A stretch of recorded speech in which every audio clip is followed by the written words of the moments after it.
And we are alive. Welcome everybody to Malika's Flex. Thank you to everybody who is tuning in real time. Thank you to everybody who is tuning in after the fact. It's fine. We still love you and we know that you're busy. So we're continuing the series. Is the grass greener? Truly greener on the other side. Last week we spoke to TER, Teachers Consultancy, and about Abu Dhabi. And this week we have Shoy, who will be telling us about her journey to Dubai and her current journey in Dubai.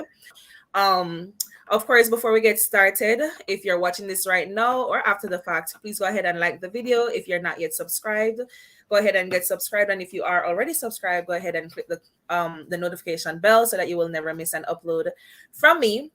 I'm going to allow our guest to introduce herself, as we always do.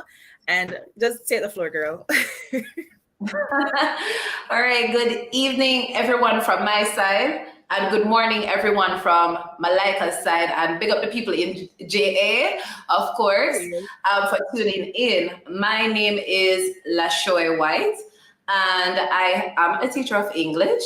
I have been a teacher of English for around 7 years. So I'm a newbie. Malika and I went to college.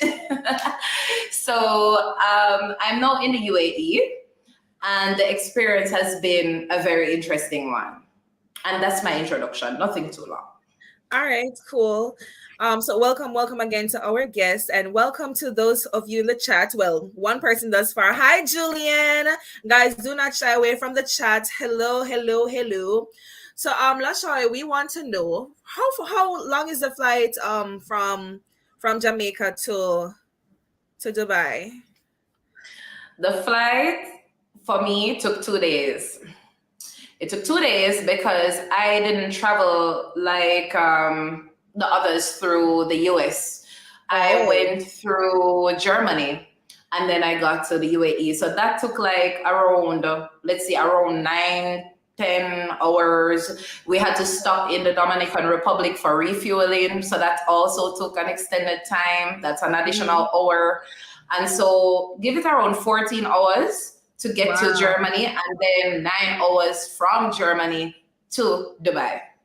What was it like getting to Germany? Do you need a visa to get into Germany? How does that work? Okay, for Germany, because Jamaica has good relations with Germany, we don't necessarily need a transit visa to go through Germany. Okay, cool. However, there's an exception. If you're leaving from Terminal 1 and you're going to, let's say, Terminal 2, that's where the issue will be, because apparently Terminal 2 would be like you checking out of one terminal and going into another terminal, and that's not going to work. So you will definitely need to secure a transit visa in that case.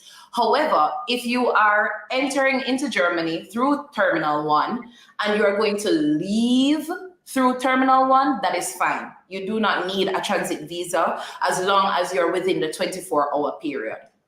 Okay, cool. All right, sounds good. So you took basically 2 days to get to the UAE. What pretty much possessed you to take up yourself and leave your good home country and go all the way to the UAE with a 24-hour ride, basically? I mean, what was your conviction? All right, to be honest, last year, this time, I did not have UAE well, not this time, but you know what I mean? Like before the summer, I honestly did not have UAE on my brain. I had the US. Because US is the one that is closer to home, and most of us look to the US. If not the US, then UK. If not the UK, then Canada. You know, the main territories. Yeah. And so I applied through a US program to teach in the US. That would have taken me to either North Carolina or South Carolina at the time. And I said, okay, let me try this thing. Right. However, when I was speaking to persons who are already based in the US as teachers, and I was making my comparisons, and I was checking, the bills that you would have to pay, cost of living overall and everything. I realized, it can work. It can work.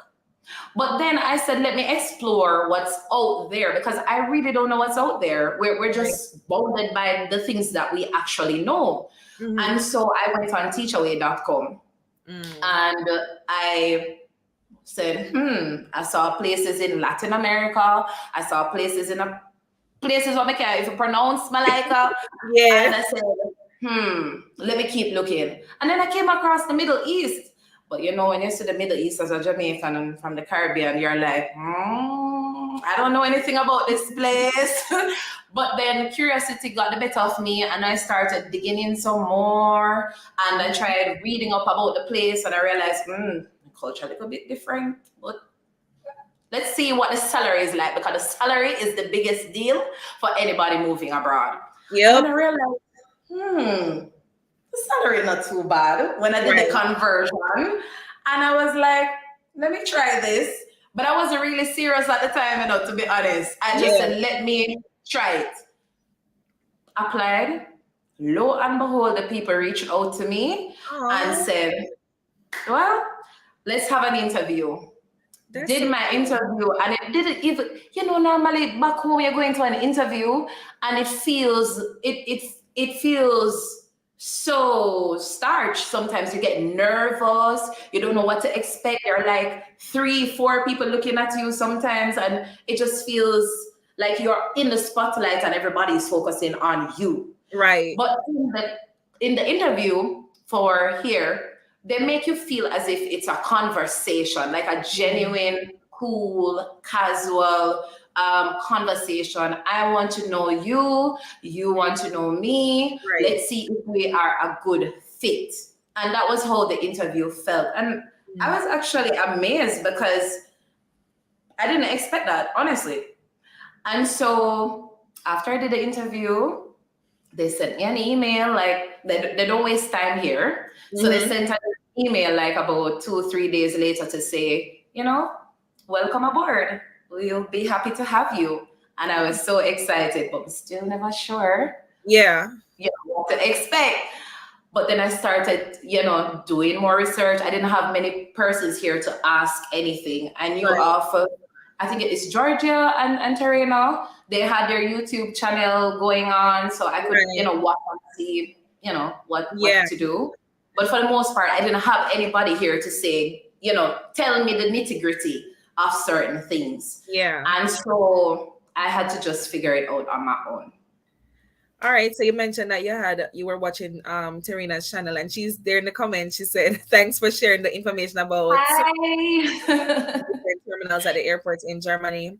Um, so okay, so you said a mouthful just now. You said that when you realized that the package looked good, you decided that you would jump on it and try because hi Leonie, by the way, good morning. Um, Tarina last week spoke about the living arrangements and the fact that it's being paid for and whatnot. What is the living arrangement like for you? Or for me, it is similar. Apparently, once you get to this region, your living arrangements may be covered in terms of your employer might actually say to you, we have accommodation for you. It's a Hmm. 2 bedroom or a studio apartment. Hmm. You don't need to go and figure it out. Right. And then you have another situation where your employer might say, I don't have accommodation for you, but Hmm. I will give you something, for Hmm. you to go and find this accommodation each month. Right. So you will get your base salary, and then you will get the allowance for accommodation. And then they have another thing that they call special allowance that they will also perhaps add to your pay. So it all depends on the company that you work with and Right. whatever it is that they have in place. But I did not get accommodation. I Mm. was just given the money to go find my accommodation, Is which it is still good. adequate? Yeah, yes, it is adequate for Okay. me. It is very adequate, which is good because I get to save. I get to save because Mm. I'm single. I didn't come here with anyone. Right. However, maybe for a couple or a couple that has kids, the savings might be a little bit different for them because kids have to go to school. Right. However, the good thing is that for, I don't know about many companies, but for my company, they pay for up to 3 dependents. So if you have kids, it's taken care of. They will allow you to pay the school fee per term, and then you will be reimbursed. So you bring the receipt, they give you back the money, and it's a win-win for everyone. So That it sounds works. good. That sounds good. How easy, because guys, La Shoy has a YouTube, Captured by Shoy, and she also is very active on Instagram, Captured by Shoy. And I realized that she's been going to places. So I want to know, how easy is it really for you to travel perhaps in and out of that region? Or is it that it's just best for you to travel within that region? Are there any limitations? What is it like? Well, it all depends on where you're going and what you plan to do. So for me, as you know, my people on Instagram, I just came back from Armenia. I went to one other country I will not name. You will find that out on Instagram as well. And the reason I'm able to do that is because this side of the world actually has far more countries than the Americas. Really, when you put it all together, most of the world is this side. And so traveling is easy, especially when you get to like Europe. Traveling is cheap. It's cheaper than I thought it was. And so you can take a train, you can take a bus. You don't need to take a plane to get to some countries. Because when I was in Armenia, to get to the second country, I just literally drove across the border, and then took the No plane documents. You from didn't have to that provide any country documents. and came back. We'll go again. You didn't have to provide any documents crossing to go into Oh, Armenia. yeah, man. Let me tell you now. So when I went to Armenia, again, Jamaica has such beautiful relations with all these countries that we can't even fathom, that we are able to go to so many places with just an e-visa. So for Armenia, I didn't need to go to any embassy. What helped as well is that I'm a GCC resident, Gulf resident, meaning I live in a Middle Eastern country such as UAE, Saudi, Oman. So we have what we call GCC status. And so it helps in terms of travel, because once you have that card that shows, it's like a national ID, the same needs thing that Jamaicans are running from. It's Right. here, people. It's here. So you literally need that ID to show that you are a legitimate GCC resident. And so that card makes life a little easier in terms of traveling this side of the world, because people hardly ask questions when they hear you're from the UAE or you're based in the UAE. They just have provisions in place for you to go through. But it also helps that Armenia and Jamaica, they actually have an agreement. So Jamaicans don't need to go to any embassy. You just need to go online, apply for an e-visa, and ta-da, make sure that you have your passport number and a clear picture of yourself, and that is it. They will tell you that it's just $7 for the visa, and halas, that's it. That's it, $7 for my e-visa, and I got it back the next day online. Oh, wow. So, yeah. Cool. Easy. I'm backpedaling a little bit, and I'm perhaps about to be all over the place, which is what I'm known for. But anyway, I tell people all the while I feel undiagnosed ADHD or ADD, one of them. But anywho, that's fine. You had said previously that for the company that you're with or the school group that you're with, they did not provide you with an apartment. What was the apartment hunting process like for you? Well, that's another story. So remember, I said earlier, guys, that you do need to have that national identification card here. Once you're in the UAE, you have what we call the Emirates ID, EID, Emirates ID. And so your Emirates ID will have your face and other little things that they need to know about you. Now, without that card, you're pretty much stuck. You literally can't do certain things. To open a bank account is super hard. To find a place to rent is hard. To get your phone plan up and running it was a challenge because everyone is asking the same question. Are you a visitor or are you a resident? Once you're a visitor, you are fine. They can make provisions for you. They have packages in place for visitors. The problem is when you are a resident. So I came over here, right, thinking that, okay, once they give me the little money, or once I come over here with little money, I can just find an apartment, slide in, get a phone, do this, do that, and it didn't go anything according to plan. So apartment hunting was a breeze in terms of finding places, but the issue was the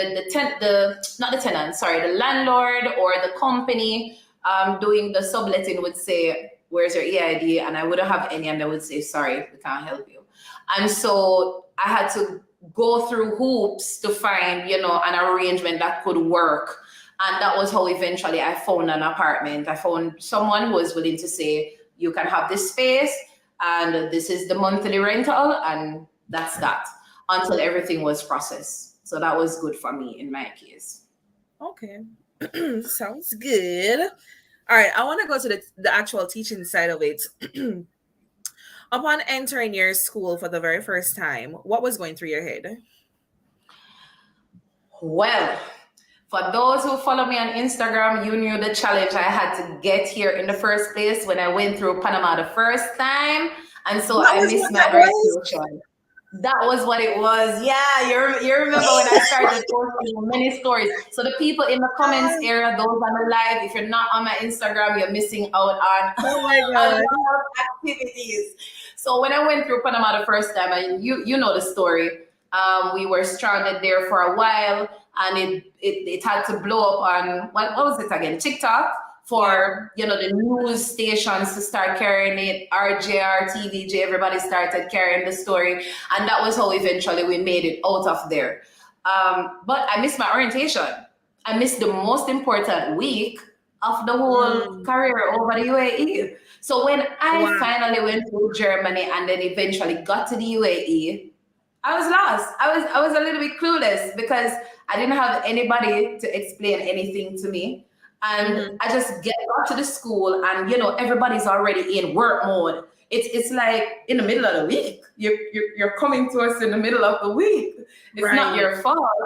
But we would have already briefed the kids. We would have already assigned classes. And now everybody was struggling to kind of say, all right, come, this is where you go. I didn't even know where the library was. So when I went through the door the first time, without an ID card, nobody knew who I was. So I had to sign in this little book like a regular visitor. And I was Yeah. like, oh my goodness. My career here has started off weird. Yeah. Um, but Outside. knowing me, when you know me from college, when like once I am in a situation and I read the room and I say, okay, this is what it is. Okay, fine, no problem. I just get right into it and I do the best I can, and that's what I did. I just adjusted as best as I could until I could make some sense of what was going on because Right. everybody was in a frenzy. But overall, what I loved is that the classes were equipped with smart boards and projectors, and I was like, And then I went to the printer room and I realized that they had like 2, 3 printers in there that we could Yes. easily just access, and I was like, wow, this is new. And Yes. I realized that too. I wasn't asked to come 2 to 3 days in advance to print something for my class. I could Right. just literally go to the room and just print. Nobody was watching what you were printing. Permission. Yup. Nobody checked to see, oh, you print 50 pages yesterday. You cannot print anymore today. Nobody did that. So that was amazing for me. Yep. I love the fact that the building was colorful and it had murals and everything that you would have wanted back home. All the things that you would have loved to have in your classroom. But as you know, first world, third world, 2 different situations. Right. Right. Right. That sounded definitely similar to the situation that I had over here. Like printing without limits. So people don't understand, and people who are from these countries really don't even understand how much of a blessing it is, because it's the norm for them. But like the simple things, it's the simple things. um Yeah. let me just pause here a little bit just to speak to the viewers a little bit, guys. StreamYard has a slight delay, like I think 20 seconds or more. So I see some comments on like what Lasha was talking about with the renting situation, her Instagram. And so you may think that we're seeing these comments like in real time, but no. So maybe we've moved on to something else when you actually get to your comments. So just let you guys know that, which is why I respond to questions afterwards, so that we don't have that, confusion happening. But just to say, the Instagram link, her Instagram link is already in the description box. You can check it out when we're done and, hit her Instagram. As for the question that our teachers consultancy asks, we'll respond to all the questions at the end. All right. Right. Sorry about that, Lashoy. So, right. Yeah, it's the simple things that actually matter. And they don't know how blessed they are. Do you have to decorate your They class? don't. Okay, so my classroom, when I got there, I realized that it was already filled with stuff. It Okay. had charts and things in there, like the class rules and so on. However, they have additional boards, at the sides, at the back, for teachers to put their own things according to, the subject area that you teach. Right. And so it is often emphasized, guys, you need to update your boards because the term is finished. We're doing a new thing this term. So, please try to keep it current. And I can understand that because, you finished with this subject from not subject, but the topic from last term. And Right. so you're doing new things. The kids need to see what you're doing. And so I had the opportunity to decorate like a section at the back or the side of my classroom because the kids stay in one class and the teachers go to the classroom for my school. Maybe at another school it's a little different, but for mine, Right. I have to go to the kids. So yeah, I get the opportunity to decorate. So okay, can you take down some of the things that are there before, that were placed there before? Can you deviate from the standard decorations? Yeah, you can. It's not heavily decorated because I Oh, teach all boys, so I'm at an all boys school. And okay. when they decided to change management, I am one of the people who came with the new changes. So whatever they had there before, it wasn't much. But when we came with the Western kind of Right. style, and so we had frills and bubbles and decorations and all sorts of things that maybe traditionally they would just have one big square, and that's Ah, it. So we could take things down, but as long as you didn't take a whole space and a mm-hmm, teacher was cut out of the space, mm-hmm. then fine. Okay, cool. What age group are you teaching? Oh, Lashoy got bumped out a little bit, and these things happen from time to time. All right, I'm gonna wait here a little bit while she gets reconnected. Okay, she's coming back in. Internet, guys, internet. These things happen. Shoy, if you are hearing me, your microphone is actually disconnected. Okay, it's connected now. Yeah, I'm hearing you. 1 minute. Yes. Oh, by the way, that happens. It's not regular, but Oh, sometimes it doesn't happen often. So it's either some update or something, whatever they're doing. happening. I Okay. don't know. We're also Yeah. unable to see you. We're hearing you though. So if we can continue just the same, whatever the issue is. Yeah. Yeah, Um, yeah, man. You can what do pick you up mean you on get bumped things. out from time to time? The Yeah. internet not What's the internet like? Because Cheyenne and Jenny spoke about their experience in China, and even though it's a first world country, the internet not being the greatest. Is it like the same thing? No, no, no, no. The internet here is high speed, but as I said, in fact, light never goes. Light. I can't recall a time light went except for one time, and they did send out an advisory saying Right. that it will go, and that's rare because our climate already it's hot, and so you need AC, you need fan, you need cool Right. temperature. But in terms of like the internet, no, we don't really have that challenge in my area. I don't know if other people have challenges of that nature in another area, but Yeah. no, I never had that issue at all. Okay. What's it like working at an all boys school there? At an all boys school, it's very, very different than what I thought, it would have been. And In terms of so, what? yeah, for me, what happened is that I had to adjust to this classroom filled with boys. Mm-hmm. Traditional, we're used to a co-ed school. That's where I'm coming from. And so, you have the girls and you have the boys. I know it's like a whole school filled with boys. And Mm-hmm. your strategies have to change. The way that you would have Mm-hmm. taught before, you have to switch it up. Because Right. not only are they boys, but they're Middle Eastern boys. So they're not like the Mm. Western boys where, they get your statements. You might use an expression and they completely get it, Mm-hmm. off the top of their head, or, go break a leg. They would literally wonder what are you saying? Like, so I had to make some adjustments. I had to make some adjustments to the way that I Right. taught. And there were certain things that I had to be mindful of as well, in terms of Mm-hmm. like my PowerPoint presentations. I I could not put certain things on it because it's not relevant to the culture. It's not, or it's Mm-hmm. offensive to the culture. And so maybe back home you would have a slide with a video, and in somewhere in the video you would have someone with a spaghetti strap. Then, over here where I am, they're conservative people. They don't wear these Yeah. things. So you have to, be mindful of these little Things. things when you're here in the UAE. Yeah. Is it that So this that's happened to you? Did you accidentally put something like that on a slide, or you were warned before?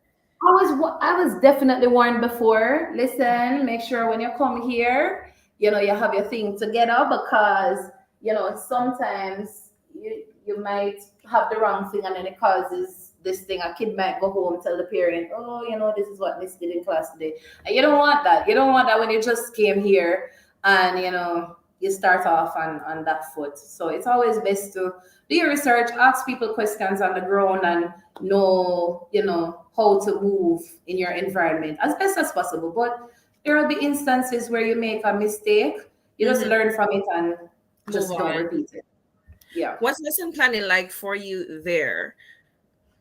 For me, lesson planning. Okay, so for lesson planning, and like I'm gonna switch to my secondary camera. No Give me a problem. moment. No I'm gonna switch to problem. it. All No right, you should be problem. able to see me. Hey, good. I'm I see back. you. All This camera right. not as pretty So as the first one though, but we can see you. yeah, you can see me. It's fine. Yeah. Once you can see me, it's fine. All right. So for lesson planning, I pretty much work with my department to plan. We do what do you call it now? Team planning, co-planning. Right. That's what we do. And so I like this week coming up. I am planning for this week. So I plan for the entire week for one grade. So I teach 6 and 7. I will plan for the entire grade 7, and the grade 7 teachers will duplicate, make edits according to whatever it is I posted in my drive. Right. The following week, I will not plan. Another teacher for grade 7 will plan. And that's how Okay. we share the load. That's how we share the load. And it Right. helps because, when you get one week off from planning, it's like, whoo. You still have to make adjustments, Yeah, but it's not but as heavy. you get that time to breathe a little bit until it's your time the following Mm-hmm. week. But not everyone operates like that in every school, so people need to bear that in mind too. Yeah. What's your work day? What does your work day look like? Like, what time do you start? What time do you end? What time do you have lunch? What does it look like for you? For me, I start at 7:15 and I get off at 3:30. And that's because my school is a little bit different than other schools. So I work in what you call a charter school. Okay. And my management decided to extend the school hours because the pay is up, so you need to adjust the school hours. And Mm-hmm. so another school may start at 7:15 or 7, and they may end at 1, they may end at 2. So I work a little longer than some people. Yeah, but Right. it's fun for me because the kids are gone at 2. So I have Um, that entire time as planning time. That's right. basically what we use as planning time and PD time Hmm. until 3:30. How many sessions do you have throughout the day? Like, how many contact hours do you have with the children? Throughout the day, all right, let's look at my Monday schedule. For my Monday schedule, I have 6A, 6B, 7C, 7D. So I have 4 classes because I teach English every day. Mm-hmm. So I only have these 4 classes, right? On Tuesday, let's say I have these same 4 classes, but because I also teach literacy, I may have a duplicated class. So I might teach 5 classes for the day. Okay. And then the other days it might go back to 4, Mhm. then maybe 3, and then 4 again. So it's like that. But it's Yeah. fine because we do get breaks, we get intervals, we get like a 1 hour here, a 2 hour gap here, Right. and use that time to, refresh yourself, refresh your brain, get prepared for the next class. So Are you a the homeroom schedule teacher? is Are you a homeroom teacher? if I'm a homeroom no. In my Okay. school, we don't have what you call homerooms. Uh, Homerooms, yes, to an extent, because you do have the kids according to a particular class, like as I Uh-huh. said, 6A, 6B, but they don't have a set homeroom teacher. Okay, cool. So we don't have that situation at my school. How many students do you have in your largest class, and how many students do you have in your smallest class? So in my largest class, I have 32. Okay. But it's going to be dropped to 31 because I Hmm. think one is going away. Yeah. But that's it. And the smallest class I have 29. Yeah, Mm. 29. 29. It's not a private school, so Yeah. Can you take sick days from work or personal days without penalty? Malika, last year when I got here to the UAE, I used my sick days yesterday because when I came here, remember your body is not used to this climate, not used to anything. And I got sick. A number of teachers got sick when they just Mm. came here because we're not used to this extreme heat, not just the heat, but the whole environment. Right. Yeah. And so we got sick. I had to use 3 sick days initially just to reboot. And I was fine. It was without penalties, fully paid for. I was given in the probation period, because you have a probation period that you need to pass through. We got 9 sick days fully paid for. And then you have casual days that you can take, but I think that was just about 5. But still, I mean, it's generous because you just came. No, it's the way you The said. people I are think giving it's you just about 9. 5. You're saying that I think that's just about 5. Miss, I only have 3 casual days for the whole year. And then after probation, now they tell you, okay, you have 15 days that you can use for Casual? 6 days. Oh, for And sick no, days. 15 sick and 9 casual days. And I'm like, okay, all right, I see That's where this can work. decent. Yeah. So it That's worked for decent. us. But again, everybody's job is different. Right. So maybe at another school, they may not necessarily have all Mhm. these paid for days. You Right. know, Do your sick days roll over? my sick days, if they roll over, Yeah, into the next school year. no, they do not roll over. Once the year is finished, it's done. It's done. Yes. Argument done. I'm gonna So say you must know if you want to use it or not. I'm gonna say US up you guys on that part. It starts out with Yeah, it's not rolled 0 over. sick days, and each month you Ah, get each month that you finish, that's 1 sick day that you get. Um, okay. so like by the end of the year, if you've completed 10 months, that will be 10 sick days.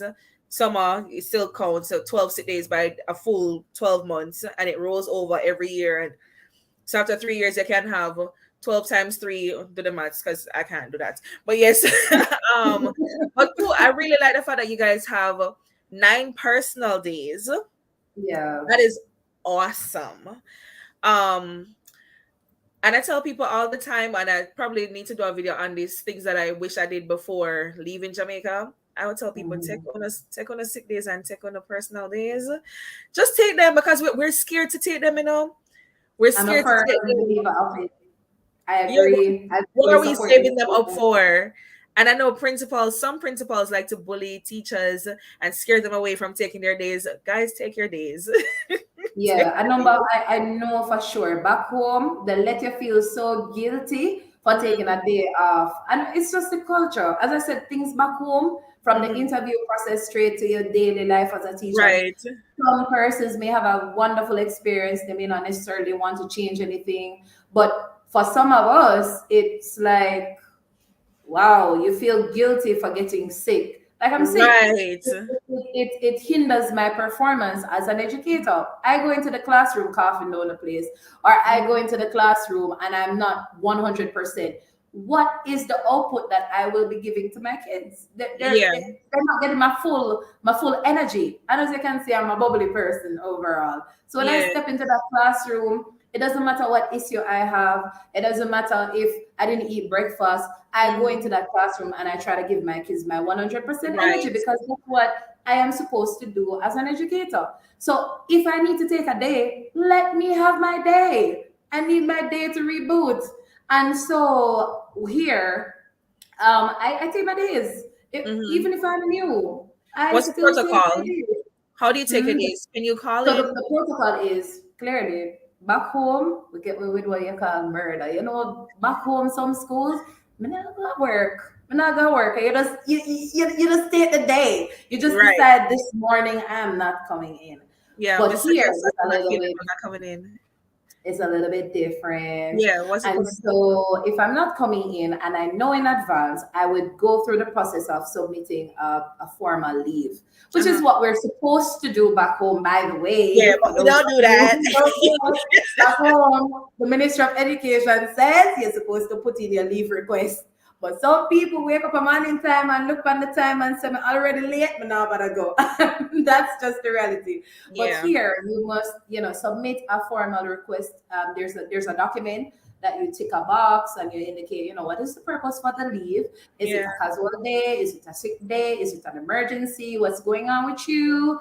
And you don't need to put your business, but you do need to indicate. And I think it's good protocol and courtesy to Right. to do that for your employer.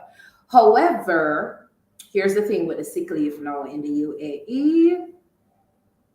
It's a little different from back home because back home you can go to a one doctor run one corner and say, all right, a sick leave for me.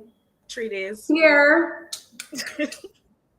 so your sick leave is prepared for you by the doctor that you visit, but the sick leave is not like the regular sick leave that we know back home. The sick leave is like a page document, a whole long thing that I get. And it has your name, your date of birth, your this, your that, your diagnosis, whatever it is that you are going to be sick for. Your employer knows everything because Wow. here everything is transparent. Wow. The policy doesn't have anything that says you're entitled to your secrecy. You work for us. You work for us, and we need to know what's going Wow. on with you so that we can, at least be aware I don't that like all right, that. you have cancer, all right, you have diabetes, all right, you have something. So Mm-hmm. in the event, and I think even though many people might find this as a pet peeve, for some people it doesn't bother us because we don't really have anything to hide per se. Like if we Right. if we have sugar, we just have sugar. If we have asthma, we just have asthma. Mm-hmm. It is what it is. So it's not this top secret for us, but maybe other people might find it A bit really want intrusive. a business per se, but welcome to the UAE. You have nothing called secrecy, So do really. I need that doctor's form even if I'm taking one sick day? All right, that's dependent on where The you work. school. But generally, at my company, we're allowed to take up to 2 days without a sick leave. Okay. But I mean, if you are going to the doctor and it's a doctor situation, just get the sick Mm-hmm. leave. Just get the sick leave to cover yourself because there are some people who abuse the system, and you Right. don't need to necessarily submit it, but you have it as a record. Trust me, a lot of things can happen, and maybe that document can save you. Okay, something goes missing on the apartment block. Malika, you thief the thing. But Malika Right. has her document to say, was at the doctor. Mm-mm. Yeah. And so I just if I'm going to the doctor, I ask them for the sick leave just the same. just in Right. the event of anything when I'm missing from school. You Right. understand? But once it's 3 days and over, you have to do the formalities. Yeah. Let me pause to say hi to Faye, Black Girl TT, and Nazila. I hope I'm pronouncing that name correctly. I think Black Girl TT is in the UAE as well, based on I think her previous comments on some videos. And she said, Yes. I do not get casual days. I need to find your school. Oh, hi guys. So sorry to hear that, Black Girl TT. Hang in there, sister. Hang in there. Once again, guys, we're responding to questions at the end. So hold tight, guys. Hold tight. Oh my God. Whew, like I said, I'm all over the place. Do you get support at work? Like, what's the support system like as a not just new, well, as a new teacher to the school, but also new to the country or that area? What's the support like? Right. So the support. No. Um. Again, let me go back to my start is different from and my colleagues start because my other colleagues from Jamaica, because yes, I have coworkers from Jamaica who also came with me, Mhm. and other persons from maybe South Africa and other countries. They would have gone through the whole orientation process. So I'm sure there must have been some support in terms of debriefing, letting you know what the culture is like. They brought them on a trip. So they went to different landmarks and they were familiar with the community. They had PD sessions just to make sure they are sensitized to certain matters. So Mhm. when I came, my support system was a little bit different. It was Right. more informal. It was more of colleagues realizing, oh my goodness, she's dropping at the deep blue sea. Let us see if we can get her together and help her out. But we also had administration in the picture as well. And there were members of admin who would, say, all right, my door is always open. If you're not sure of anything, come to me. But right now I'm busy, but if you ever need anything, come to me. And there are other people who may not necessarily give you that offer. You may have to just go to them and just say, listen, we need help. Right. But Mhm. one thing is for sure, do not come here and keep your mouth closed. Do not come here and keep your mouth. If you have a problem, you need to talk because these people already speak Arabic, and then to figure out what you are saying in your English Yeah. skills, they're not gonna take the cue. Some social cues don't work here. So you getting silent and reserved in your environment back home. A Yeah. little birdie might say, Malika, what's going on with you? Mhm. Notice it. And then here it's more of and then again it's my environment, not necessarily someone else. But Mhm. here at my environment, they don't really take certain cues, as they should. And Mhm. so you might have to open your mouth and say, listen, mistress. Or listen, I'm not understanding what you're saying. Talk a little louder so I can hear you. Because their way of doing things might be a little bit different from the Jamaican way of doing things. Right. Okay. You are on a company. You're with a company. Do you use Teachaway? I'm backtracking. You use Mhm. Teachaway. You're with a company. When you say company, are you referring to your school as your company, or you are with like an actual recruiting agency? Oh no, I did not go through a recruiting agency except Okay. for the Takeaway website. Okay. The company is all right. Again, let's go back so that everyone is on the same page. So you have the public schools, you have the private schools, and then you have the charter schools, which is a fusion of public and private. So it's like, you have a boss at a company, and then the boss realizes I have like 24 KFC franchises and I can't manage all of them one time. Okay, So I'm got gonna it. get some help and I'm gonna call in ABC company to come in and manage this one, this one, and this one, and this one. Right. It makes life easier. Just report to me what's going on the ground, but the Mhm. day-to-day runnings I don't can't even know manage about it. it. Right. So my company is the charter school oversight for my school, right? Got And it. so I'm employed to the company, and they can send me anywhere that they have a school. Got it. So that is how my system works. So So it if they wasn't have through. schools, if they have schools in Kingston, Montego Bay, Ocho Rios, Right. Big Grill, and these are places in Jamaica for those who are not from Jamaica. I'm just using this as an example. So if they have schools in the 14 parishes, they'll decide on which parish they want to send you. That's right. And Okay. so when I initially signed up, I mean back home nobody else knows anywhere outside of Dubai. Dubai is it. In fact, Dubai is the country. And I And I wanted have to no ask you, is Dubai like truly the golden? It's called the Golden City, right? yeah, it's called the Golden Is City. it truly the Golden City? Is it all that it's had to be on social media? I recommend that people come here and see. One thing is for sure, the the whole country. Let me educate y'all. The whole country is called United Arab Emirates. Right? That's the country's name. Dubai is not even the Taught me that, by the capital way, of on the Instagram. UAE. Guys, get on her Instagram. You taught me that. Dubai is not even the capital of the UAE. It's really Mhm, Abu Dhabi, right? mhm. Dubai is a city.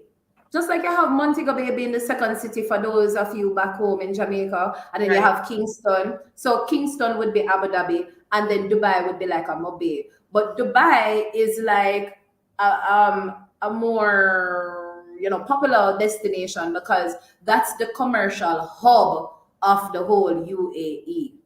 And if Mhm. not, if I'm overextending myself, it's like the commercial hub for the world, literally. And so everyone from all the corners of the world want to come to Dubai at some point. Even if they've never been there. Once you go back home and you mention Middle East, is either Iraq, Saudi, or Dubai. They Mhm. literally know Dubai, but they've never, explored it. So Right. Dubai is really this hub already. And yes, it is filled with so many things to do, so many opportunities. Everyone comes here just like we back home go to the US to see that opportunity. Right. People come to Dubai to see if they can get a chance to Mhm. make their lives better. And I can understand because it's what is painted as in mainstream media. It is Mhm. the place to be. So when it comes on to daily life and opportunities, definitely they have tons of things to do, tons of job opportunities. Every day people come, people go. So there's always a gap to fill. Right. They always have an offer. And depending where you live, your cost of living might be, manageable for you to save Right. quite a bit. Yeah. Are there many tourists around you? I mean, it's Dubai, but are there many tourists like in your space? Like, you know, Tour- seeing them Yeah, so market different places? in the UAE, a UAE people know how it is. In the UAE, you have sections of the UAE and inserts. For those of you on my Instagram, I would have spoken about this already. There are sections in the UAE that are very, very conservative because the locals live there. So you'll see a lot of condoras and a lot of abayas floating about the place, and you just know that this is not Dubai. You're not in Dubai, Mhm. or you're let's say Alain. You're in Alain, and Alain is like, let's say you go to Hanover, Mhm. Lucy side, and it's just more local and conservative. The people there are you can see that the mindset is a little different. Once you hit Dubai now, that's when you see the spaghetti strap and you see the t-shirt and you see the hoodie and you see the, Oh. the, the sneakers, the Jordans and the Air Force, and you just see a sea of tourists. Yeah, Ah. that's Dubai. That's the place really for many visitors to just automatically Mhm. go to. And I can understand Is because that more Dubai accepting? is more accepting. And two, I think they literally just built a space and said, all right, we want people to come to our country, right? Mhm. The people in the world don't really know much about us, and we want to make our country as attractive as possible. Right. We're going to have to build a space for the people. And Right. honestly, I think that's how Dubai just came about because they need to draw people. They need to make it a hub. They need to make it a commercial hub. And where are going to get the people to work? The locals alone can't pull all the weight. They can't Mhm. pull all the weight. And so you need people from overseas to start coming in. how are you going to get people from overseas to come to your place if there's nothing to hold them? As far as Mm-hmm. I'm concerned, Dubai is one big amusement park. It's like, Right. you come here, you stay here and you're just entertained the whole time and there are things to Mhm. do, you know? How accepting is Dubai though? Like, do you see gay people walking around as I'm asking because you just said that they're accepting and it's like that place. Accepting to a limit. Listen, I've always said this, to my people back home. You know, back home you have the bad man them, or the boy them at school who thinks that them bad. You see, real badness is here. And why I say that is that they don't need to even lift a finger to keep things under control. Things are kept under control automatically. So you come to this place, you have to be mindful of certain laws of the land. They're not gonna take, oh, I didn't know and I didn't read. That is a you problem. You should have read about the place before you come here. And so it's not that they're gonna come out and just bash you and say, oh, you're this and we're not about this, but it's already there on the internet. The UAE is not friendly towards people who are, of a particular sexual orientation. Mhm, So gays and lesbians would have to be cautious in mhm. terms of public display of any sort of affection, because already the Middle Eastern countries don't take kindly to affectionate displays, PDAs, Not just from gays, but also yeah, from like but heterosexual, overall, right? overall. Right. So it has nothing to do with your sexual orientation. Overall, nobody Mhm. does that. You don't see anybody walk up to anybody and just bust a big kiss on them face. Like, this is not something that is promoted. I think the Mhm. other day, I don't remember which country it was, but I think it was buzzing about social media where this couple did a dance on the roadside. I think, did you see it? They were doing some dance. They were dancing together. It wasn't anything outrageous, but Right. the laws of the land say no public dancing on the road. So Wow. here in the UAE, it's not strict. It's one of the most liberal Middle Eastern countries that you'll find. I don't feel, choked up, or I don't feel Right. as if I can't live my life. It's not like that. I wear regular clothes like I wear back home.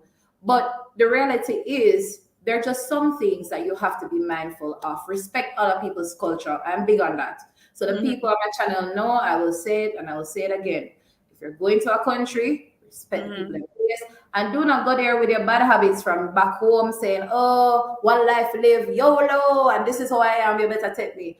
No, that's Right. not how it works. Because when we all go to the embassy for a little visa, we try to conduct Mhm. ourselves properly. And so it's the same thing when you actually get to the country. You know, Right.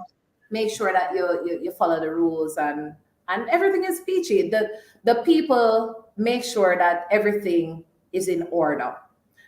You don't find anybody breaching certain things unnecessarily, because the consequences are very severe, right? Mhm. So Okay. you can literally leave. I have my gadget. I can literally leave my gadget certain places. I don't recommend it, but I'm just saying you can Right. literally find it. If in some spaces you can literally leave something, you go back and you find it, because nobody wants to go to prison. We don't even know Mhm. what the prison look like, so nobody wants to be the one to find out. You Right. understand? So it's a space where people will feel safe. Safety is one of the biggest factors that draw people to the UAE. Mhm. Safe for the most part. I see Faye in the comment section has many questions.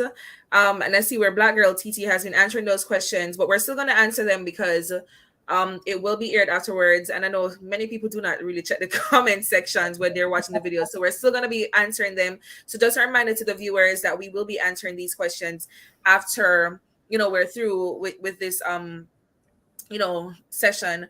Um I wanted to ask, are your students enthusiastic about learning? Whew. All right, so boys are, as I said, in a category all by themselves. And so you have to come up with strategies to keep them engaged constantly. Mhm. Some days I wonder, what am I doing? Like, what? am I teaching the lesson right or what? Is it me or is it them? But then there are a number of factors that affect student enthusiasm. I hate it when they put my class after PE. Because when they put my English class up, listen, I just think PE should be the last thing for the day. Because if it's the first thing for the day, it's problem. If it's in the middle of the It's day, it's yeah, problem. Just end it with a bang. And then yeah, because when yeah, I have the boys after PE, mhm, Malika, they come in with all sorts of energies and some of them pop down. Some of yeah, them, they're wired, they're mhm, hyper.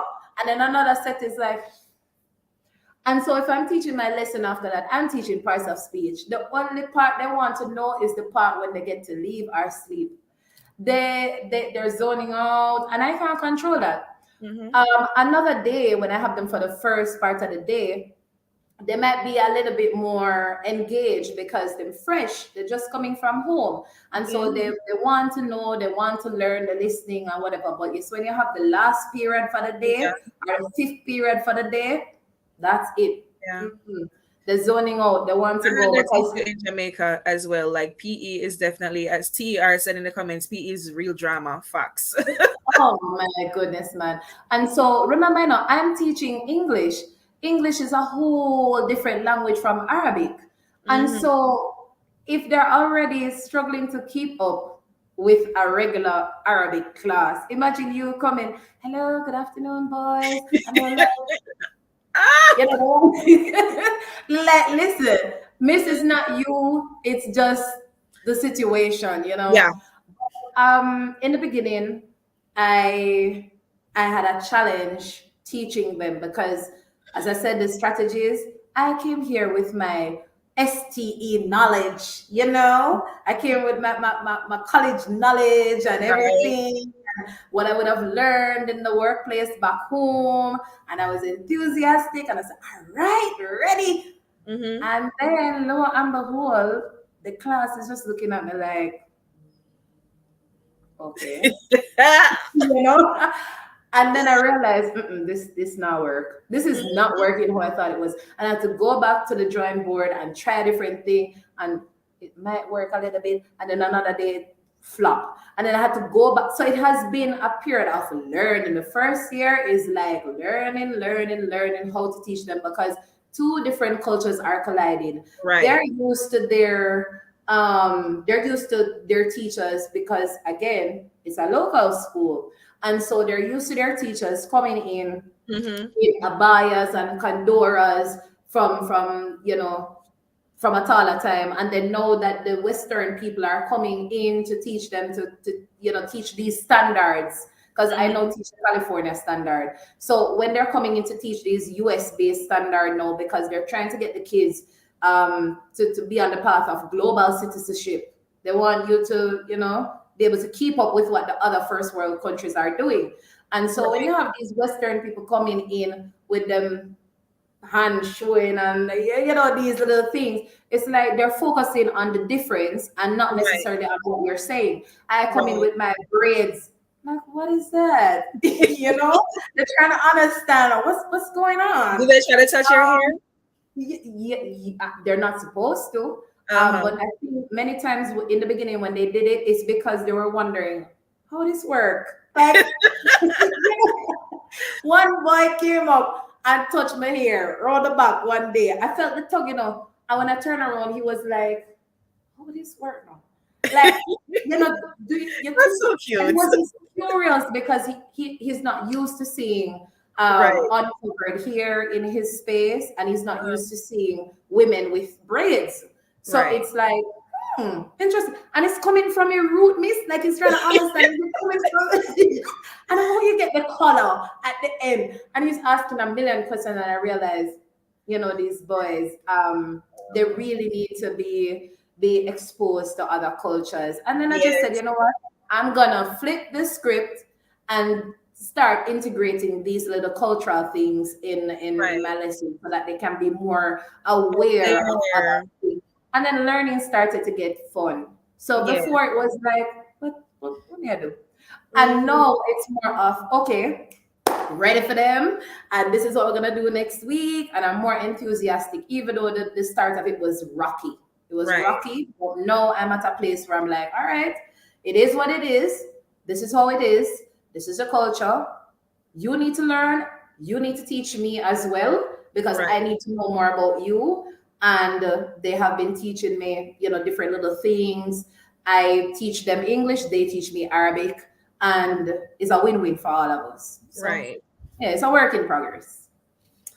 Oh my God, Lashoy, is the grass greener on the other side? That's the biggest question, $1 million question. Boom. For me, I am fine. I'm okay. The grass for me is just greener where you water it, pretty much. And if you're in Jamaica and you're earning X amount of money, $20,000, you just have to figure out how to make it work until they can pump it up to 50. That's just how I see it. We already know how the situation is back home. It's not going to improve rapidly because, again, from a idea we've been a developing country. And I don't think we're going to come out of that anytime soon. Mm-hmm. So you have to just accept reality for what it is and look at the countries around you. It's not just the US, there are other countries. It's not just the US and the UK. Right. You have other countries over this continent that actually needs teachers. Doesn't need to Yeah. be in the East either. You can work in Luxembourg. You can work in Armenia. You can work Isn't all over the isn't world. Luxembourg like one of the highest paying countries in the world for teachers? Like, because I know I did some Luxembourg, research the other day. Like, yeah. Luxembourg pays mwah. They pay they pay teachers really well, even more than here and the US Right. and UK combined. And the reason for that is because, if I'm not mistaken, I think Luxembourg was rated as one of the richest countries in the world, if not the richest country in the world. So, folks, you can do your research on Luxembourg. Right. The quality of life there is amazing. Superb. But Right. also the cost of living is also gonna be Hi. up. And so it's all dependent on your lifestyle, your goals, how much you plan to save. Can you afford moving in the first place? So for me, as I said from the beginning, I was looking more at the US side of things, and I really wanted to move to the US in the beginning because I had a timeline, and I said after 5 years, I am going to move because I don't believe in sitting in one place for 20 years as a junior teacher for the rest of my career. I can't see it. Do you I have must be senior learning teachers in Dubai? Is there that hierarchy there where you have junior teachers versus senior teachers in terms of title and positions? all right. This is how it works for us at our company. We don't call them junior teachers and senior teachers. You just have teachers.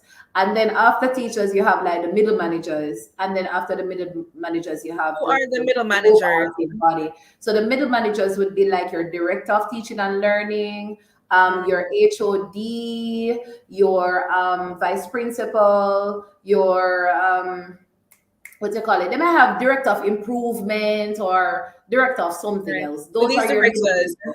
these Yeah. directors, that's just their job. Do they teach at all? Some. Okay. I know of some who actually teach one or two classes, but not Mm-hmm. necessarily like a full class. And not Yeah. everyone teaches, depending on what their job description is. Maybe Yes. the description is not heavy, Mm-hmm. in a sense where they're bombarded with so many things that they really can't squeeze in a class. And then at the end of the day, middle managers were all classroom teachers at one point. Mm-hmm. So in the event that a teacher is missing and you need to cover a class, I Okay. think a middle manager should be capable to just swoop it in a class and actually, contain the class until help Right. is received. Because you were a classroom teacher. What were you Right. doing before you got to where you That were? level. Right. Don't forget your roots. Don't Right. forget where you're coming from. So in terms of opportunities and moving up the ladder is definitely there. I know Jamaicans who are here who are VPs, maybe not principal level, but definitely VPs, directors of something. There is a company here, another company like mine, and the head of that company is a Jamaican. So Jamaicans are doing amazing Great. here. But going back to your question about the grass being greener, for me, I'm okay where I am. Another person might have a different experience, but it all boils down to your lifestyle choices and your habits. Do not come to the UAE or go anywhere else in the world for that matter and do lifestyle inflation. It doesn't make sense. You were earning X amount back home, humble thyself, and remember your goals. Amen. You coming to the UAE or going to the US or going to the UK does not necessarily make a difference for some people because them broke back home and they broke abroad. I cannot understand the logic. Like, what, what plans do you have in place to save anything? What are your goals? You know, and it's not a case where you move to the other side and it automatically becomes green if it did yellow before. It all depends on you and your mindset. The mindset Right. is a big thing, And and some how people don't you, want to hear it. Some people yeah. don't want to hear it, but you can't just move. And I've spoken about it before. Sorry to hurt your feelings. Oh, that song that go by Marianne Hall this the other day. Sorry to hurt your feelings. Sorry to hurt your feelings, but like you, as you said, Lashoy, you can't. You were in Jamaica. You were fine with eating chicken and rice and peas, and now you're in a new country, and all of a sudden you want lobster every day. Chicken scratch your throat. You can't eat it anymore. Um, Yeah, you were yeah. fine with having a Toyota in Jamaica, and no, it has to be a BMW. Come on, guys. Listen to Naturally, me. your expenses are going to get Yeah, higher. I've seen it so many times, and I got you know. I'm gonna talk. My people know me. I'm gonna talk. I'm gonna tell you how it is. I don't have the time and the patience to sugarcoat anything. I'm gonna tell you this Mhm. from now. You see, if you don't need a car, do not buy a car. If you don't need it, you don't need it. Like where I live, I can step outside. As I step outside, Mhm. boom, there's public transportation. The bus pickup is there, taxi. Mhm. And even if I don't want to go outside, I can always book a taxi from my phone. And there's an app. You can book a Mhm. taxi come right to your door, pick it up, and you're gone again. You know what the When issue you is? the what? You know what the issue is? Some Mhm. people didn't drive in Jamaica at all. Perhaps know how to drive, didn't drive, and they feel Yeah. like, well, they're in a new country, they can afford it much more than they could have previously, and they have to get a car. As somebody who used to drive in Jamaica, I know that car is work, it is maintenance. No, thank you. I listen. I look at my license every day, and it serves no purpose here. And I'm like, look how back home, I kill up myself to get a car. I got Yeah, the car, and I was doing my thing, yeah, and then no, I had thank to you. sell the car and come here. And look at me without car and Yeah, still survive because the thing amen. is, it all depends on where you live. So for some people, they might live in an area in the UAE Included. where the car makes more sense, to be Right. honest. Just like areas in North Carolina, South Carolina, you Mhm. know, way around on one part, bush. Right. And so it makes more sense for you to get a vehicle to get to work on time, to get to the grocery store, to do your thing because you know just come abroad to come work. You come Right. abroad to also learn about your environment and have fun when you can. Mhm. Yeah. And so if you have to, by all means do it, but manage your thing. But if Uh-huh. you don't have to, do not follow company, do not pick up flux and go buy this big old vehicle, Bentley and BMW and vroom vroom in and take it, supposing it send go yard, ching, and Yeah. you're broke. It make Yeah. it make sense. Yeah. So when people see me traveling, it's because I had to literally sit down, make a budget, see how best I could do this. I try to use my little holiday periods and do some exploring and try to minimize costs, but still having a blast while I can. That's how I see it, really. All right. I'm going to the question and section segment for the viewers, and Mhm. people have been asking questions right throughout. As I did state before, question and answer is for afterwards. Especially because we're kind of delayed. TER had said, Lashoy, do you pay in one, two, or three checks for rent? Because you know you had mentioned that you're paying your own rent. Ah, yeah, for me. Oh, yes. So those who are planning to move here, the rental situation is different from backyard in Jamaica. Here, they normally take what we call checks, right? And checks like back home, checks everywhere, same thing. But they take checks because it's more secure for them instead of you coming with cash. So what they will do is that they will ask you to go to your bank and get what we call the checkbook.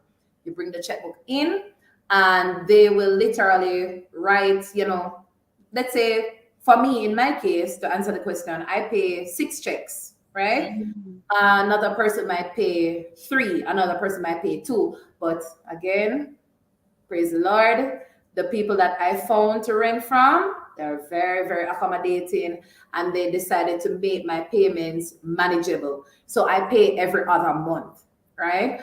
And so I will use 6 checks. They will write the checks for you at the beginning, and they will Mhm. collect those 6 checks out of your checkbook. So let's say you have 12 pages, then take out 12. Sorry, they take out 6.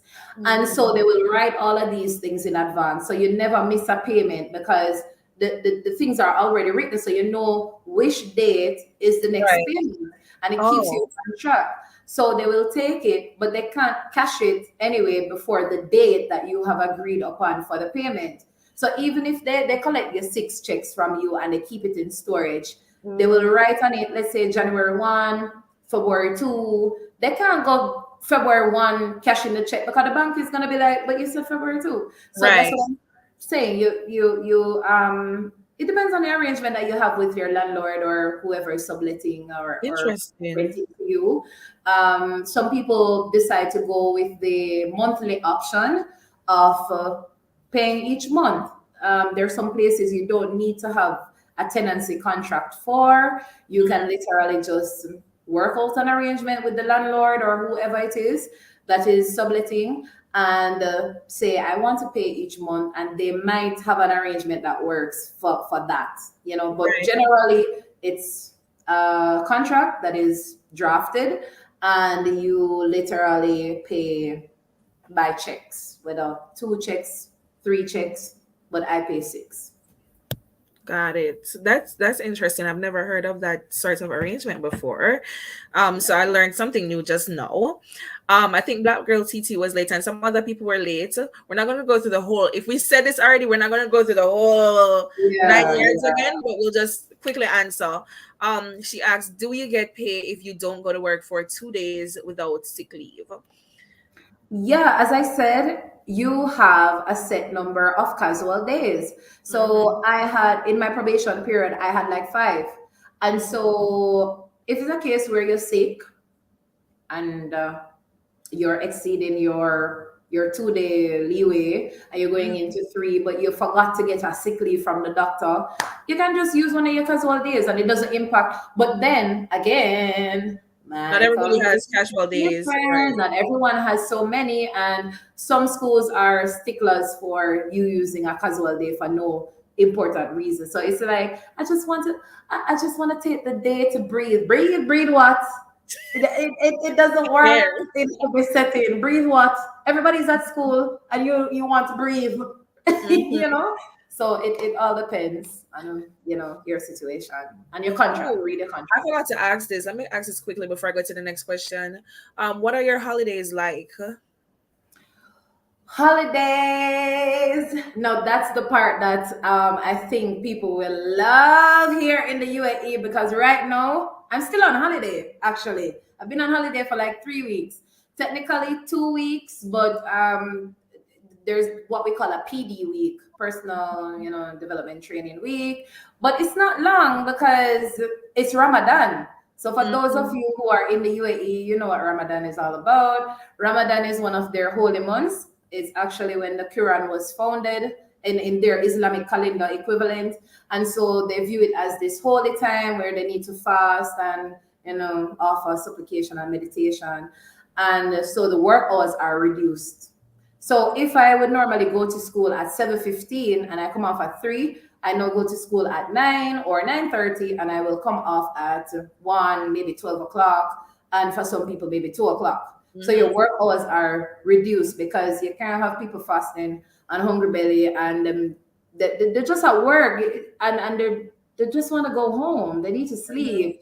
The kids get restless because they're fasting and they're kids. So they try to reduce the work hours and the contact hours for learning as well during this time. And it's for a whole month. Ramadan is a whole month. So you get a whole month of that. Then another holiday is coming up next week, which is the ending of the Ramadan period, which is what we call Eid something else, because I'm still learning the Arabic, so I can't get the pronunciation Mhm. right all the time. But if you do your research, you'll realize that we have another holiday next week. and we're supposed to get the days from Thursday, Friday into the weekend, and you return on next week, Monday, Yeah. right? There was a holiday to before this where it wasn't very long, but you still got holiday. And then by the time you get to June 30, that's it, finish. It's a holiday time. You may have a little paperwork to do here or there, depending on Mhm. what your employer asks you to do. But after June 30, when the kids go, you're free a little bit. And then you get a whole month of holidays again for yourself. So people Nice. who want to go back to Jamaica can go back. People want to go back to wherever they came from can do that, and it is paid for by some companies. So they give you Mhm. what we call annual return leave. Wow. So you will get paid to go back home, or some companies may not necessarily give you this money, but based on what they're paying you, it's this big chunk. So you need to save out of that chunk for you to go home in the Right. summer. So that's how it works. The holiday periods are good, especially at this time of the year. This time is when Yeah. all the holidays kick in. Nice. Somebody, Nazila asked, actually, I am a master's holder of English. Um, do you think I can find a teaching job easily? Do you think I can find a job easily? Of course, it all depends on where you apply through. And hello, you have Tarena in your comment section. You need to hit her up because she's a specialist in that department in terms of Yep. consulting. So definitely check her out, watch her Yes. YouTube, follow her on IG. Give her a good shout out. Give her a shout out. Check her email. I'm sure she has one, and she will give you some tips on where to apply, who to And apply she to. posts every day. Well, not every day, but she posts quite often Quite about often. But opportunities. generally, though, here and this is a thing. I think back home, the master's degree carries weight. Yeah. So in Jamaica, people will aim to get the master's degree because it gives you a little $30,000 more, or maybe 50, depending on the school. Miss Mom in Jamaica.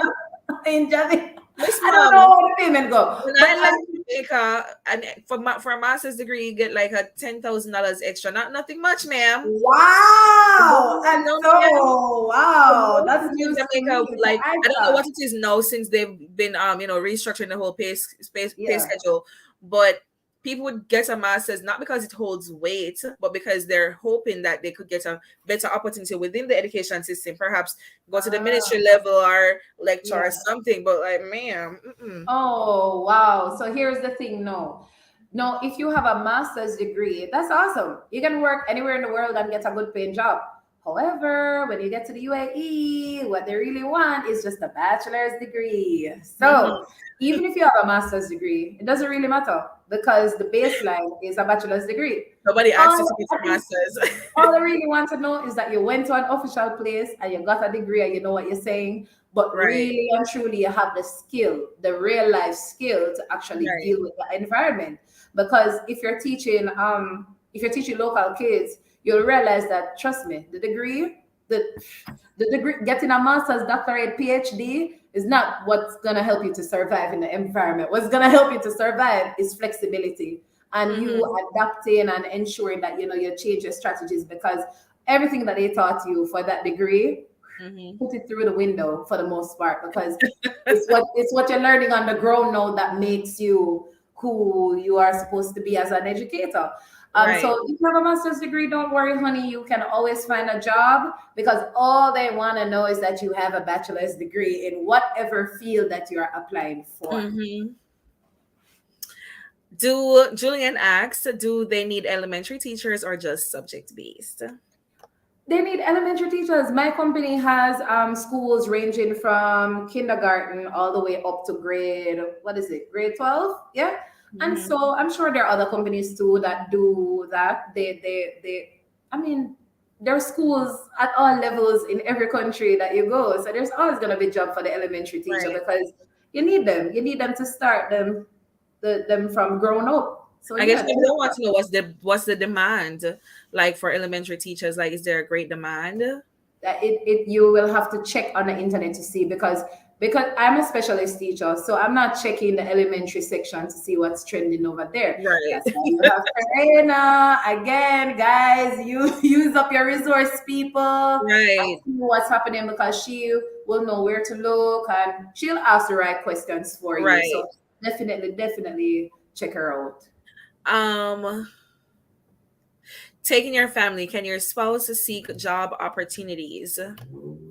Yes, your spouse can see job opportunities. For in our case, for the people I work with who have families, Mhm. they were able to come to the UAE, and they were also able to bring their spouse and their kids with them, and the flight was covered because this place prides itself on keeping families together. And so Mhm. they love when you have married couples coming in with their kids. And if possible, there are times when a spouse may be able to work in the same company with you, depending on what your career is.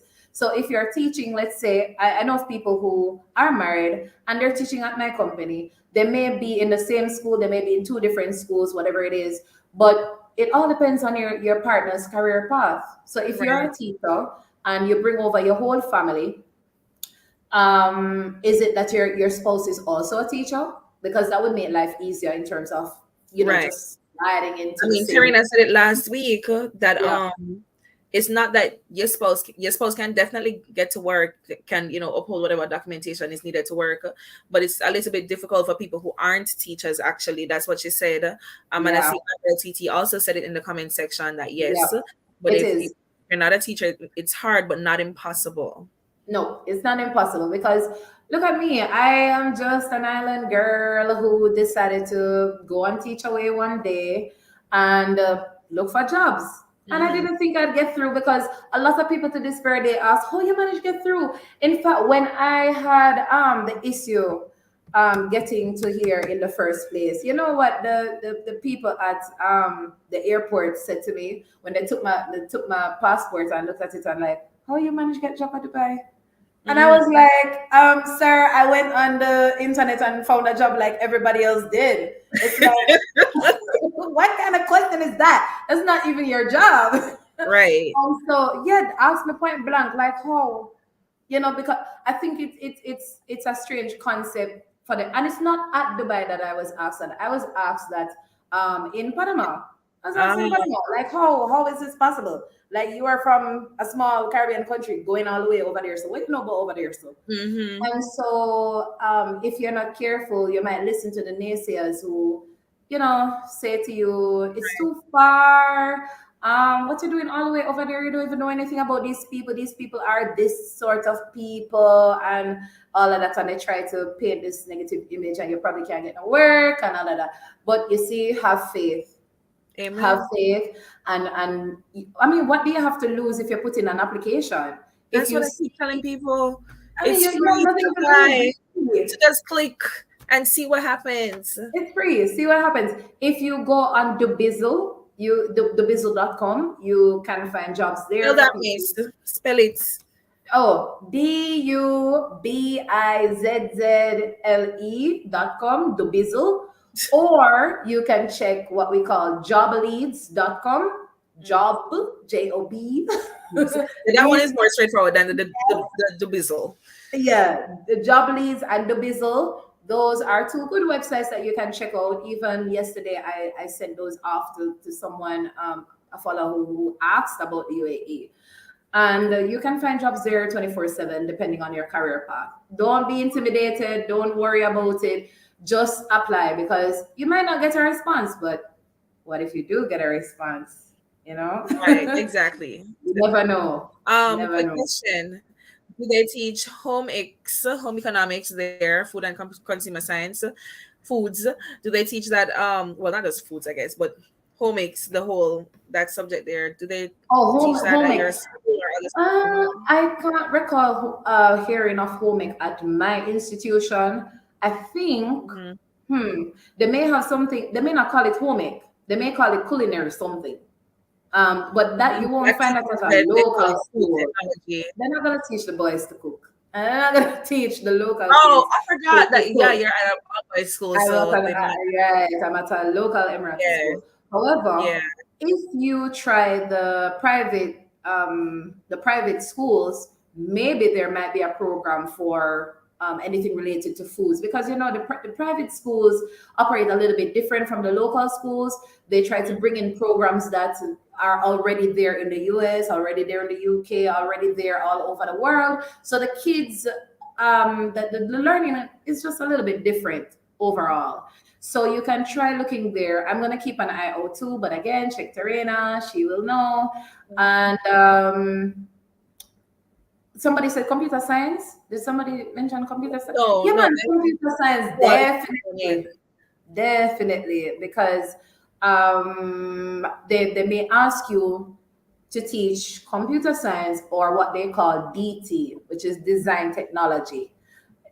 Computer science teachers teach it all the time, or they may call it ICT or IT, over whatever there. it is, but Right. something along that line. Yeah, man, there are jobs for you here once you teach if Another you're question interested. is, what's the retirement age for teachers there?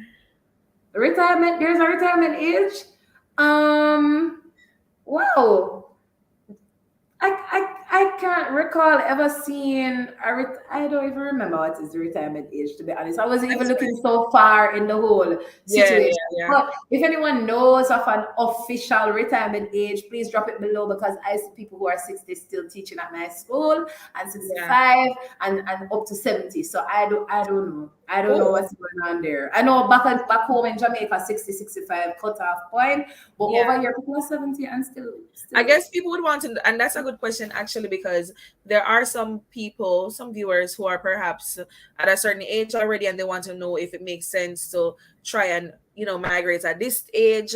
How yeah. how long would you get out of it? And that's a good Mm. question actually. Yeah, that's a good question. We should really, I'm gonna be honest with you. I don't really know the set retirement age, because right now what I'm seeing are different age groups coming in. People came in with me who are 44, 50 odd, and they're coming from Jamaica, and they're coming from America, and they're coming from wherever they're coming from.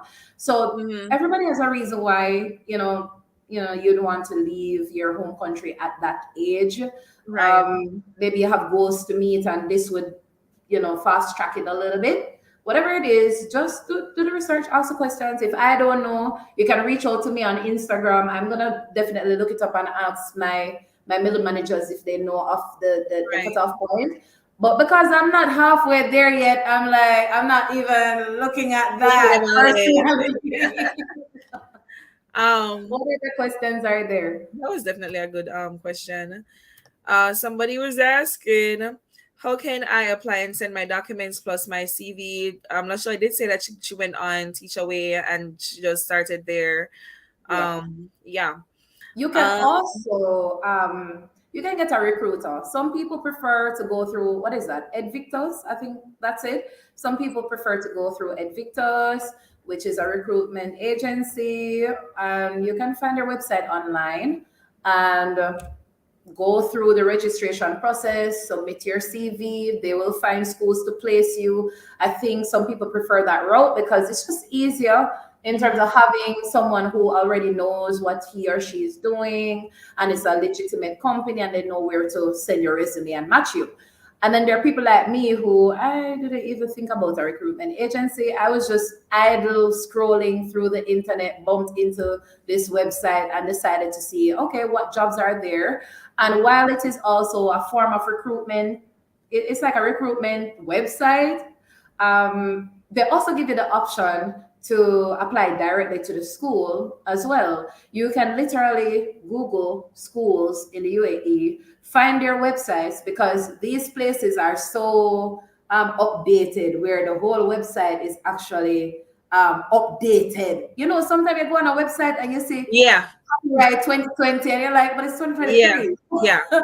These websites tend to be generally updated But they have within a somebody in reasonable that time. role to do that, like to keep it Yeah, they updated. need they need a web developer or something to keep it Yeah. current. But the schools here, what was impressive for me when I was job hunting is that I was able to click on some websites and there were sections where you had a tab that says learn more about us or contact us or join us. And I'm like, Mm-hmm. join us? What? I'm not used to these things. And you click on that tab and you realize they have a virtual tour of the school, like a full 360 tour of the school. And Yeah. some websites may not be that fancy, but they may have a button that says click here to submit your application. Resume, right. You know, but again, people do not underestimate the power of LinkedIn as well. LinkedIn has helped many educators get their job here in the UAE because Mhm. just like Facebook, they do have pages too for educators in the Middle East. You just need to type in UAE or Middle East, and you'll see a page or pages come up, and you click the one that you want to follow on LinkedIn. I always refer Me- to LinkedIn as like professional Facebook. It is Like, professional. Make if sure you that are a professional and you're not on LinkedIn yet, what are you doing with your life, honey? yeah, Facebook is not it. For those of you who want to find a job, you're a professional in whatever area you are, I recommend getting a LinkedIn page because it does help. You don't need to Mhm. necessarily do anything sometimes on LinkedIn other than make sure you have a decent Page. profile picture, clean, clear profile picture.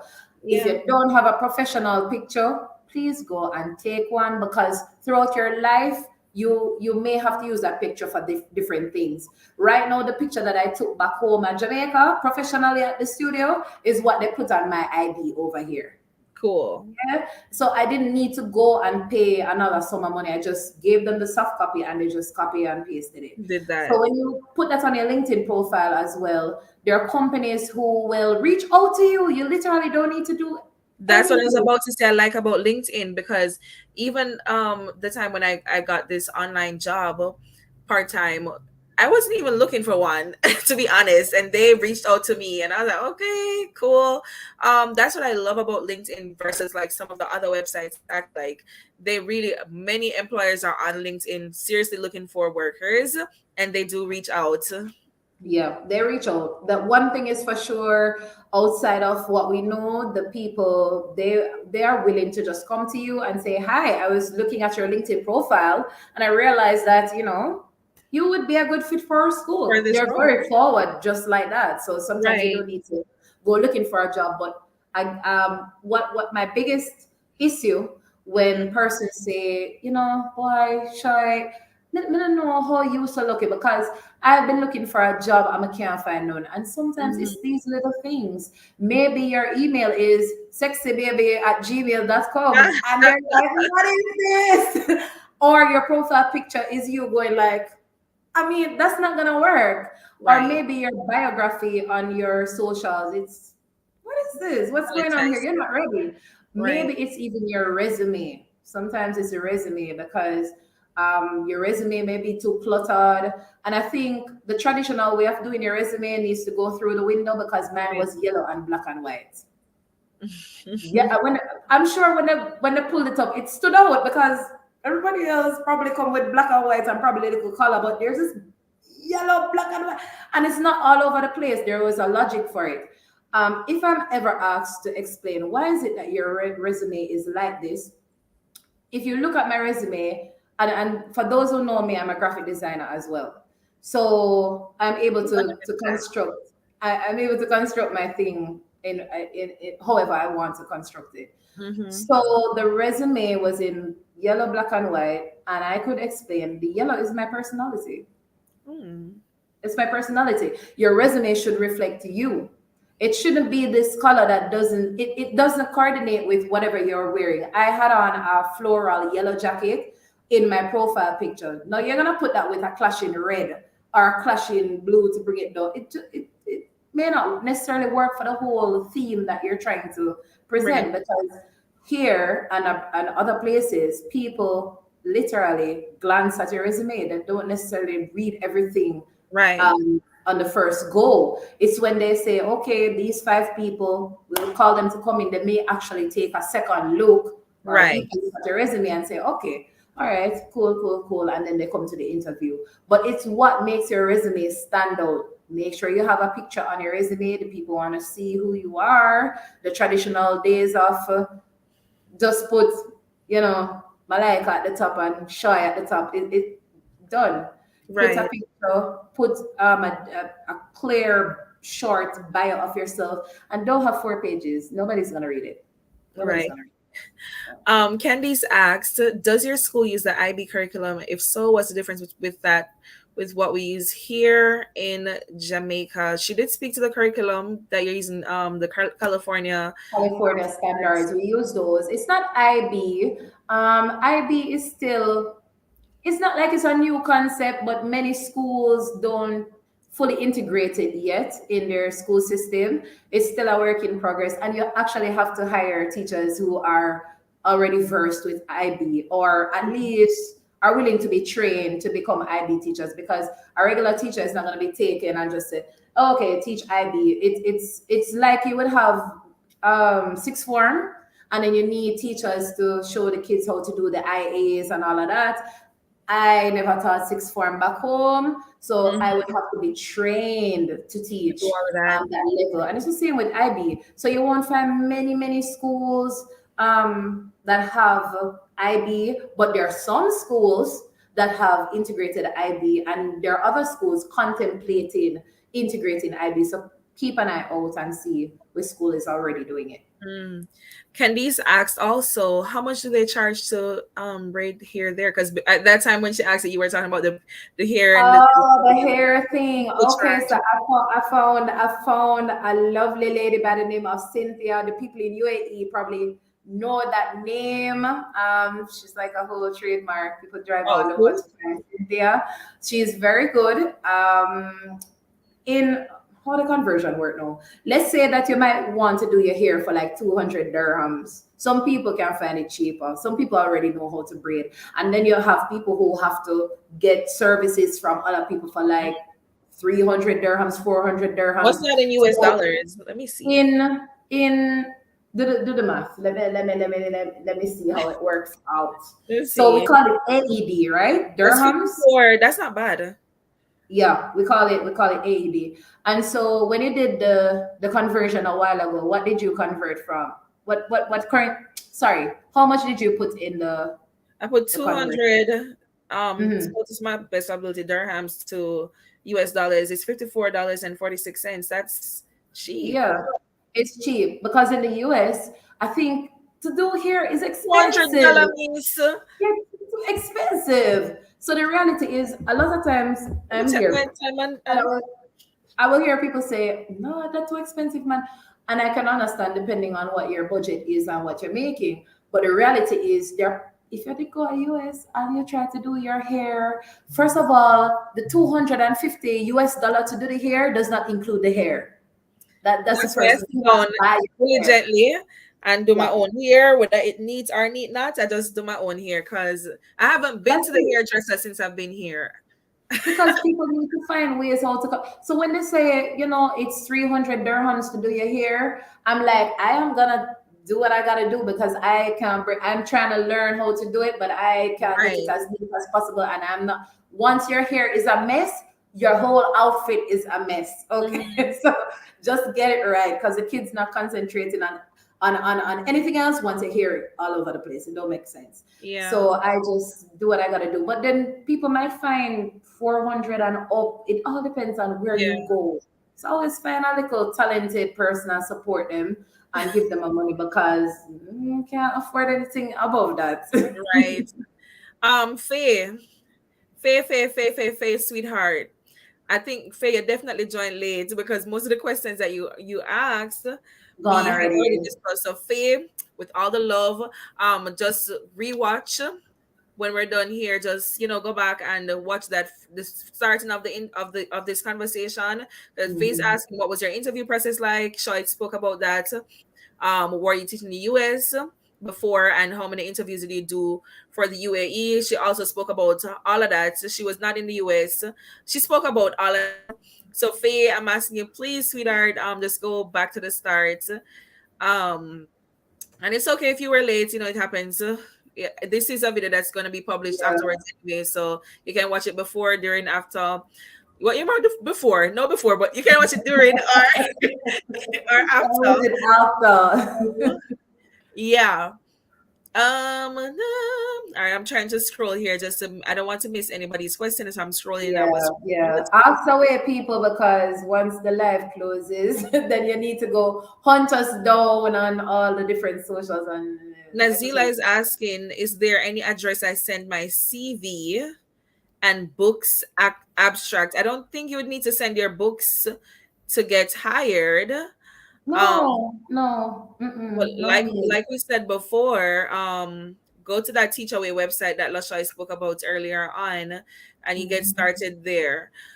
Yeah, Um, there are other websites too, guys. You don't have to go on Teachaway. You can go on right. worldteachers.net and other. Just type in jobs in the UAE or jobs wherever you want to go. Remember, the Middle East is big, so maybe it might not be the UAE. You might want to go to Saudi, Oman, Qatar, Would you Kuwait. mind sending the address for sending the CV? Let me. I don't think you're understanding what we're saying. So it's not like you're sending it. It's not like we're giving you a particular school or something to send your CV to. You go to Teachaway or other websites like Teachaway. You set up your profile there, and they will show you jobs that are available, and you go from there.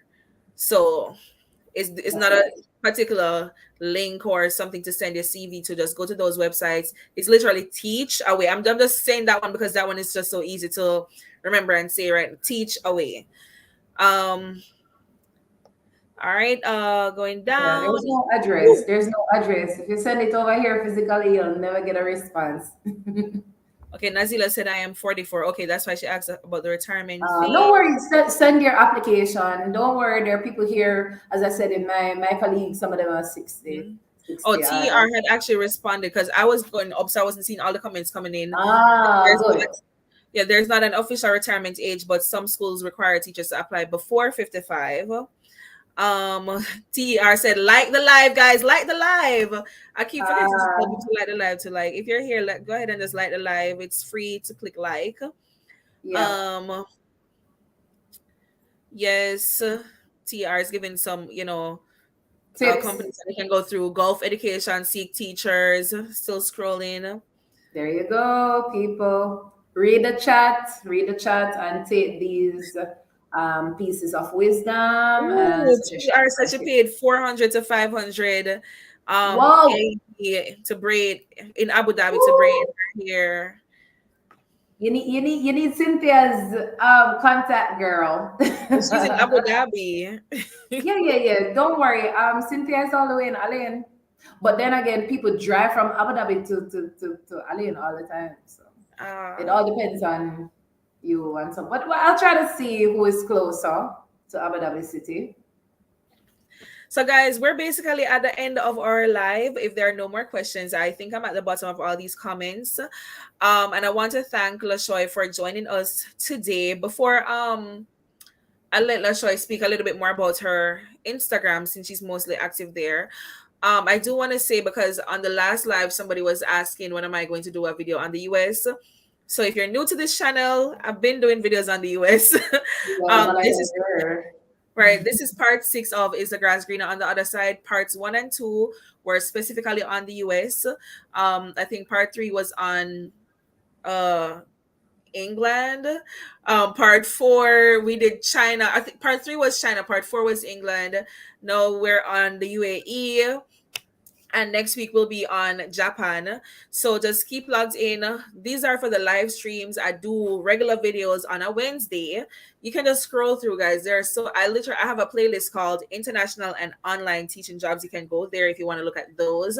But also remember, I'm aspiring to be a regular YouTuber as well. So I do vlogs here and there. They're not so good yet, but I'm getting there. I'm still learning. Yeah, Um, you get but her. let's go ahead and talk to them about your Instagram. Once again, guys, her Instagram link is already in the description box. Also, her YouTube link. She'll be active on YouTube soon, but she has a few videos there already. But talk about your Instagram or whatever other social media you want to talk about. Yeah, okay, so guys, I am discoverable on Instagram as captured by Shoy, and Malika did put it in the what do you call it, the bio Description section. box. Right, there you go. So you can find me on Instagram. I'm there every day. I'm updating my IG stories as well as my posts. So follow along as I go on my adventure across the world, and you can learn tips and tricks from me when it comes on to travel, because I am the travel person from back home. You'll see my YouTube channel. It only has like 5 videos, but don't worry, it's a work in progress. I will become active again. As I said before, when you get to the UAE, it's like you are trying to do so many things, trying to stay on track of so many deadlines, everything. You just have to pause a little bit and do what's best for your mainstream income. And then as soon as I get a handle on it, then all right, I can do my socials again. So that's really what's going on with the YouTube, in case you're wondering. Where's the updated thing? What's going on? I don't see anything here. But don't worry, I'm gonna post something soon. So just like, subscribe, what's already there, like it, subscribe to the channel. Head over to Instagram. Make sure you follow me on Instagram. And if you have any questions at all, you can always send me a DM. I do respond to DMs. If you're not sure about something, please do not sit there and wonder what to do. Reach out to one of us. Reach out to Malika. Reach out to myself. Reach out to Terina. Reach out to Georgia, one of those people, and ask questions. Even if you think it's silly, please ask, because it's worse when you come over here and make a fool of yourself. Please. Mhm. So just do what you gotta do. You can follow me and keep up with my journey. Period. All right. Thank you, LaShoy. And thank you everybody for tuning in. This is Malika's Flex, and we're saying bye and end the live. Bye everyone. Thanks for joining. See you.